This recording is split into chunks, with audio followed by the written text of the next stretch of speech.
search to find the love within. I came back to let you know, got a thing for you, and I can't let go. Wow, so it's been a while. Well, I'm back. I tried to retire. Just when I thought I was out, they pulled me back in. So then 11-Bit Studios was like, I'm gonna make him an offer he can't refuse. and then I was like, well, how can I refuse that? So here I am again, modding.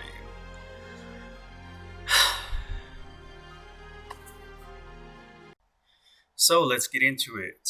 I had the pleasure of working with 11-Bit Studios on the upcoming Frostpunk 2 modding toolkit. I think that's what they're calling it, the modding toolkit. And it was a great experience. The people at 11-Bit are fantastic. I knew it was meant to be when they first called me in and we started talking about making possible mods for Frostpunk 2. And the first thing I said was, I have this crazy idea about dinosaurs. And they didn't hang up on me. That was fantastic. I was like, whoa, okay, all right.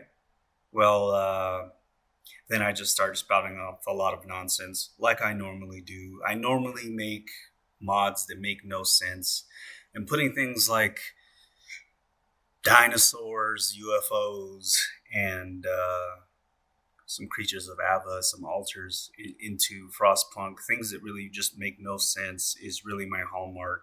And when you saw the trailer, did you really think it was anybody else but the person who does outrageous things that make no sense? So yeah, it was a fun experience. I had a lot of fun doing it.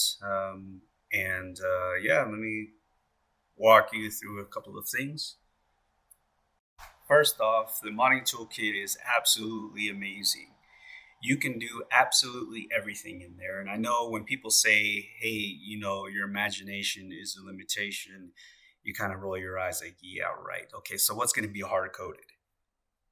Absolutely nothing. As far as the tool that I received, and I did get the very, very, very first version of it. And I believe it's going to release with like version 3 or 4.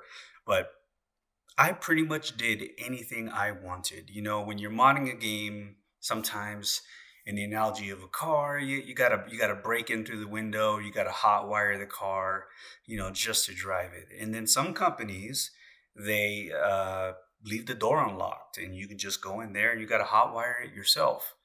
No, this Frostpunk 2 modding tool basically gave me the keys, opened the door, smacked me on the ass, and said, go ahead and drive it. Absolutely everything that I wanted to do, I was able to accomplish. Think of it as a gateway to actually making your own game, because that's exactly what you can do with this modding toolkit. Everything is possible. Okay, so if you're looking into getting into Unreal Engine, this is the perfect gateway for you. I say that because this is a modding tool that uses the Unreal Engine framework, and pretty much everything you can do in Unreal Engine, you can do in this game. So if you're looking at making your own game, if you start off with this toolkit and you start making mods for Frostpunk 2, that's then going to give you the gateway to go ahead and proceed and just make your own game, because it's that powerful. And I recommend everybody at least try it one time. And I know it's going to lead for a lot of people in the future to go out and make their own game and get inspired off some of these ideas, take a look at the framework, and just go out there and put your imagination to the test. So when I originally got the tool, I had no documentation, no instructions. I got some tidbits as we later progressed. A few things that I wish I would have known right off. So whatever version of the build for the modding tool, in my case, it was 5.2.1.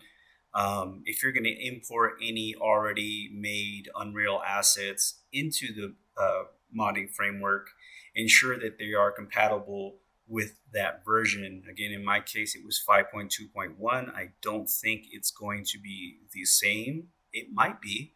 Um, so a lot of the blueprints and models, etc., that you've created for 5.3 or 5.4 just won't work. You need to build a project in 5.2.1 or 5.2, and then um, remake them. And then you can go ahead and use the migrate tool to import them into your mod for visibility and so on and so forth.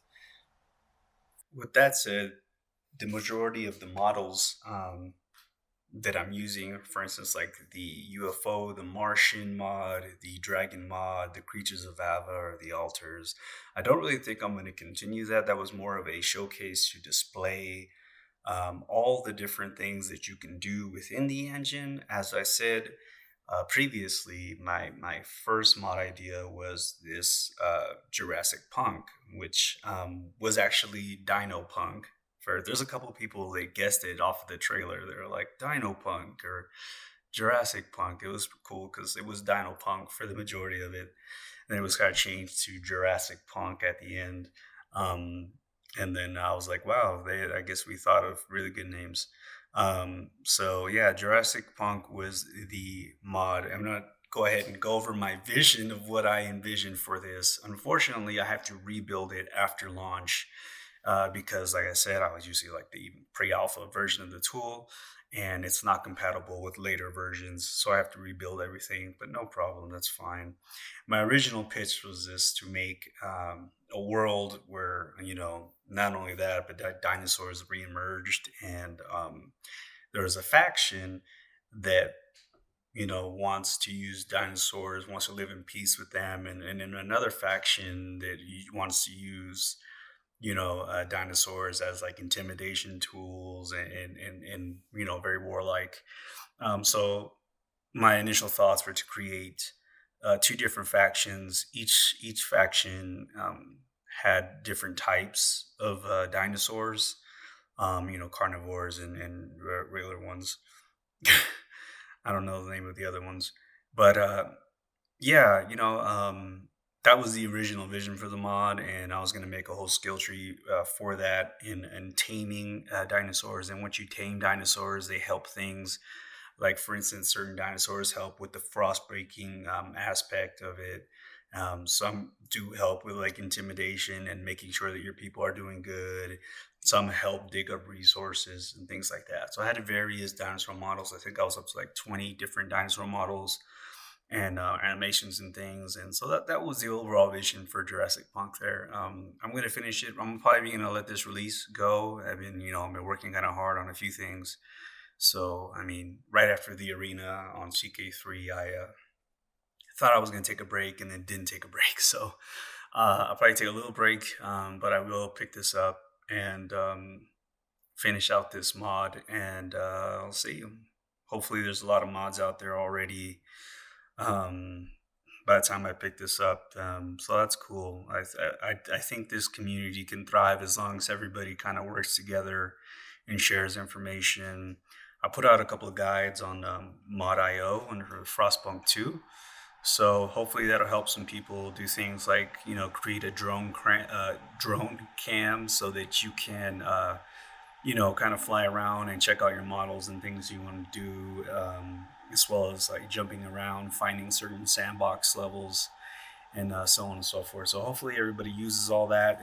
It'll be great. I tell you, it's a million times more than I had, and I wish everybody luck with their Frostpunk 2 modding.